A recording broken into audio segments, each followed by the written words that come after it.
श्री सद्गुरु महाराज की जय।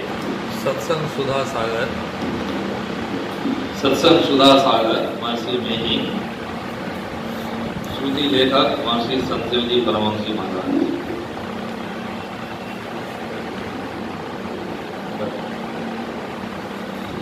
मनुष्य शरीर में संपूर्ण ब्रह्मांड है। प्यारे लोगों, मनुष्य का शरीर अद्भुत है। अज्ञानी लोग ख्याल करते हैं कि यह शरीर केवल मांस, हड्डी, चर्म आदि का समूह है, परंतु विशेषज्ञ जानते हैं कि इतना ही नहीं है। केवल स्थूल ज्ञान में रहने वाले जो जानते हैं वह तो प्रत्यक्ष है, किंतु इस प्रत्यक्ष के अंदर अप्रत्यक्ष भी है। उसे विशेषज्ञ और सूक्ष्मदर्शी जानते हैं। स्थूलदर्शी दो तरह के होते हैं, एक विद्या बुद्धि में बड़े लोग और दूसरे विद्या बुद्धि में कम और हीन। अच्छे डॉक्टर शरीर के भीतर को जानते हैं, किंतु उसके स्थूल अंशों को ही। इसके अतिरिक्त जो अधिक जानने वाले हैं ये जानते हैं कि शरीर के अंदर स्थूल भाग के अतिरिक्त सूक्ष्म भाग भी है, जो डॉक्टरी यंत्र से नहीं जाना जाता। कोई केवल पढ़ सुनकर समझकर जानते हैं, दूसरे सुन समझ और प्रत्यक्ष पाकर जानते हैं। उन लोगों को ज्ञानानुसार यह शरीर विचित्र है। विश्व ब्रह्मांड में जो सब तत्व हैं, शरीर में भी ये सब ही तत्व है। यदि अपने अंदर सूक्ष्म तल पर कोई जाए तो उसको सूक्ष्म तल पर का सब कुछ वैसा ही मालूम होगा जैसा स्थूल तल पर रहने से उसे उस तल का सब कुछ मालूम होता है। स्थूल तल पर आप दूर तक देखते हैं और विचरण करते हैं, उसी प्रकार सूक्ष्म तल पर आरूढ़ हुआ दूर तक देख सकते हैं और विचरण कर सकता है। स्थूल तल पर रहने से आपको मालूम होता है कि स्थूल शरीर में रहता हूँ और स्थूल संसार में काम करता हूँ। उसी प्रकार आप अपने सूक्ष्म तल पर रहें तो मालूम करेंगे कि सूक्ष्म शरीर में हूँ और सूक्ष्म संसार में विचरण करता हूँ, काम करता और देखता हूँ। पिंड माही ब्रह्मांड ताही पार पद तो ही लखा, तुलसी तेही को लार होली दिन पट बिनी है। तुलसी सागर मही बूंद बूंद मही सागर, कबहु बुझे विधि जाने,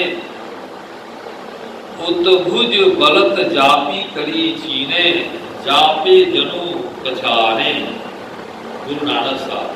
बूंद समानी समुद्र में ये जाने सब कोई, समुद्र समाना बूंद में मुझे बिरला कोई। कबीर साहब। संपूर्ण ब्रह्मांड शरीर में है और सब देवता भी इस शरीर के अंदर है। आंख में चंद्र सूर्य का, कान में 10 दिशाओं का, नाक में अश्विनी कुमार का, मुंह में अग्निदेव का, जिह्वा में वरुण का, हाथ में इंद्र का और पैर में उपेंद्र वामन अवतार में श्री विष्णुदेव ने उन्हीं के यहाँ अवतार लिया जिनके यहाँ इंद्र ने अवतार लिया था। इंद्र पहले जन्मे थे और ये पीछे, इसलिए उपेंद्र का भाषा है। मूलाधार चक्र, बुधा चक्र में गणेश का, स्वाधिष्ठान लिंग चक्र में ब्रह्म का, मणिपूरक नाभि चक्र में विष्णु लक्ष्मी का, अनाहत हृदय चक्र में शिव पार्वती का, विशुद्ध कंठ चक्र में सरस्वती का, छठ चक्र आज्ञा चक्र में शिव का भाषा है और परम प्रभु परमात्मा भी इसी शरीर में विराजमान है, जो अंदर के सब माइक स्थानों के परे केवल चेतन आत्मा को प्रत्यक्ष ज्ञान में जाने योग्य है। इस प्रकार का वर्णन संत वाणी में पाया जाता है। उपयुक्त वर्णानुसार परम प्रभु परमात्मा के सहित सब देव अंदर में है। देवस्था सर्व विद्याश्च देहस्था सर्वदेवता, देहस्था सर्व तीर्थानि गुरु भक्तिनो लभते। ज्ञान संकलनी तंत्र, किंतु इसको वही देखेगा जो अपने अंदर में प्रवेश करेगा। भीतर जाने का मार्ग जानिए, ये कैसे जाना जाएगा? गुरु उपदेश से। इसलिए गुरु की आवश्यकता है। गुरु मुंह से कहेंगे और देखेंगे तो साधना के द्वारा आप ही जब गुरु के कहे अनुकूल साधन करेंगे। कोई कहे कि ये सब ख्याल ही ख्याल है, यथार्थ में नहीं, तो कहने वाले कहते हैं कि तुम अभ्यास करके देख लो। अभ्यास करके पर तुमको मालूम नहीं हो तब झूठा बनाओ। वैज्ञानिक ने झूठा बनाओ।